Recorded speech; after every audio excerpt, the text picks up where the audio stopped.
Aujourd'hui, je vous présente le résumé de la série La force du cœur, épisode 122. Mais avant de commencer, n'hésite pas à t'abonner et à activer la cloche de notification pour ne rater aucune de nos prochaines vidéos.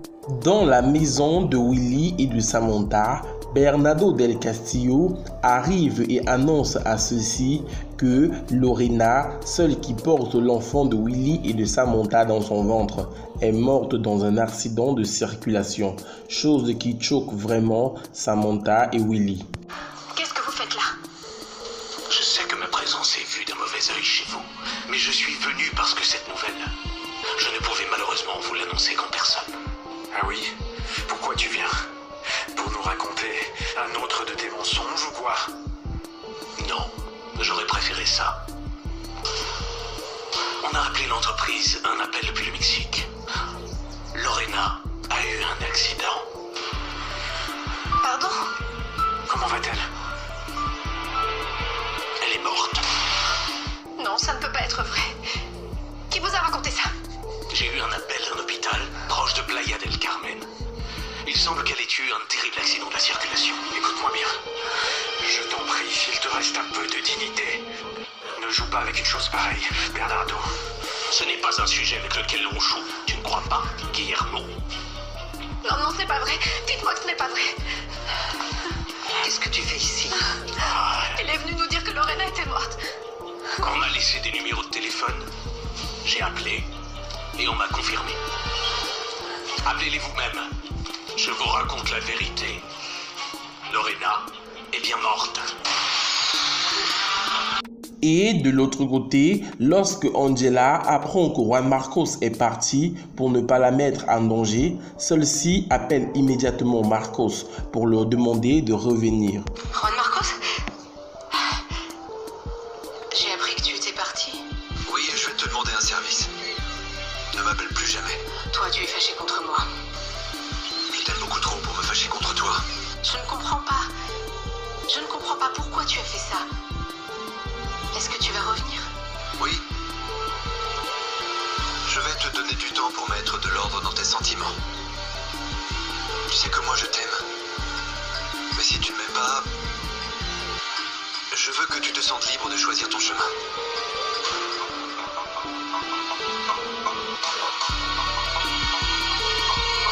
À l'endroit où Fernanda travaille désormais, elle a rencontré Camilo qui se déguise désormais comme son frère jumeau Luis pour pouvoir démanteler tout le réseau de trafic de drogue. Fernanda, qui connaît très bien Luis, appelle donc le patron des lieux car elle pense que celui-ci n'est pas Luis mais plutôt son frère jumeau. Oui. Oui, je veux qu'on parle de Luis Martinez. Tu as l'air intéressé. Oui, ça nous évitera de tous finir en prison pour des broutilles. J'ai très bien connu Luis Martinez. J'ai été sa maîtresse. Et si ce type n'est pas Luis, je te jure que je vais le savoir. C'est Luis Martinez. Je le connais bien. Et en plus, ton père l'a vu hier. Je ne comprends pas pourquoi on ne m'a rien dit. Si c'est Luis, c'est dangereux. Mais si c'est son frère jumeau, alors c'est encore plus dangereux. Tu es paranoïaque, tu ne trouves pas? Tu trouves? Est-ce que ce serait parce que je suis enfermée ici toute la journée et je m'ennuie toute seule? Maintenant que Lorena est morte, une femme fait son apparition. En effet, lorsque Willy et Samantha voulaient que Lorena porte leur enfant, celle-ci n'avait pas mis l'enfant de Willy et de Samantha dans son ventre. Elle avait transféré ce bébé dans le ventre d'une autre femme. Et cette femme est donc venue à Los Angeles pour une visite avec le docteur Lorena, mais malheureusement, elle a appris que Lorena était morte. Désespérée, elle cherche dans la maison où vivait Lorena et on dit à celle-ci que Lorena habitait dans la maison des Del Castillo. En se rendant dans la maison des Del Castillo, elle tombe donc sur Bernardo Del Castillo et elle va donc raconter toute son histoire à Bernardo. Pas que je sois curieux, mais je te trouve mal. Et si je peux t'aider d'une façon, dis-le-moi. La seule personne qui pouvait m'aider, c'était le docteur Barrios.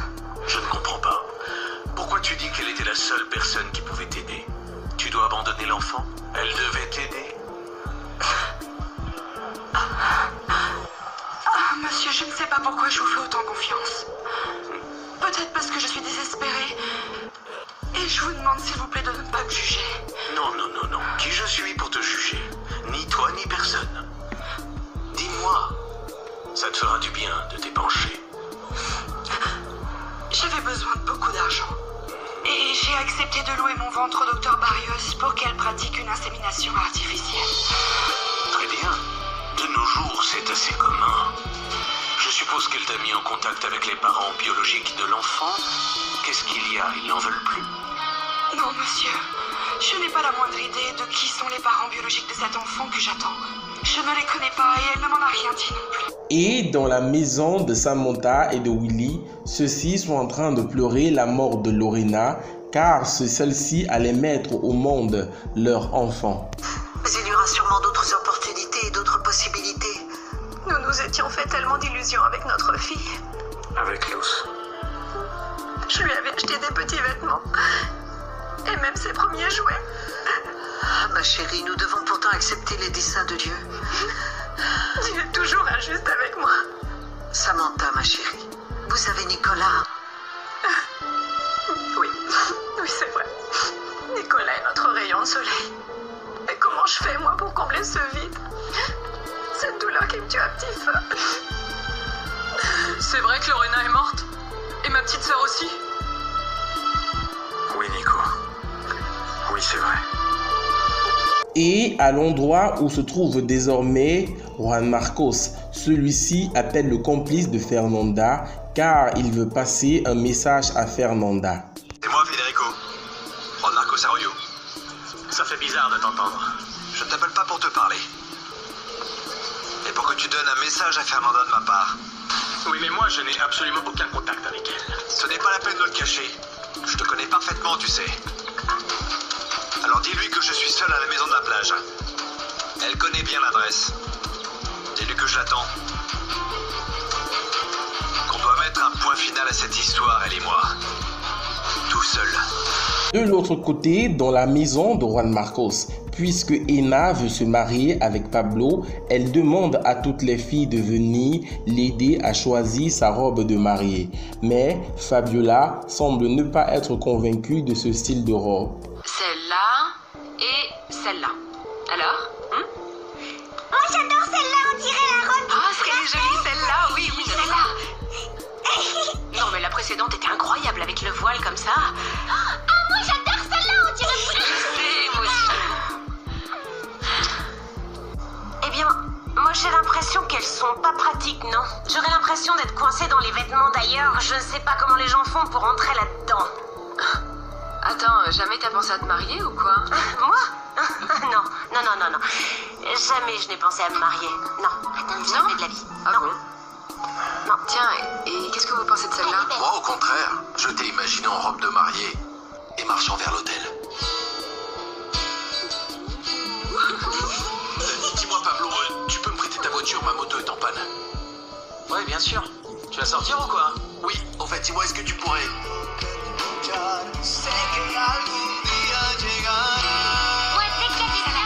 Cyril de la Vega, le patron de Samantha, arrive dans la maison de Willie et de Samantha. Celui-ci annonce à Samantha que Lorena n'a jamais été enceinte de leur enfant, chose qui les surprend vraiment. Toi? Oui, je l'ai appelé. Et pourquoi? Parce que je me suis dit que lui et ses contacts allaient pouvoir vérifier ce qu'il s'était vraiment passé. J'ai parlé aux parents de Lorena et avec le médecin légiste. Et j'ai appris une chose des plus surprenantes. Vas-y, Esteban, de quoi il s'agit?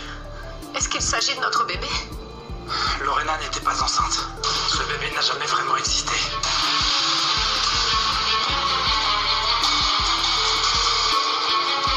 De l'autre côté, au bar de stripteaseuse, pour la première fois, Fernanda va danser devant un public avec son masque.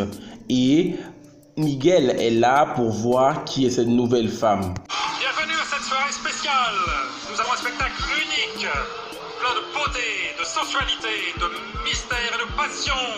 Nous recevons la princesse de l'énigme. Avec vous ce soir, messieurs, dames, la femme masquée.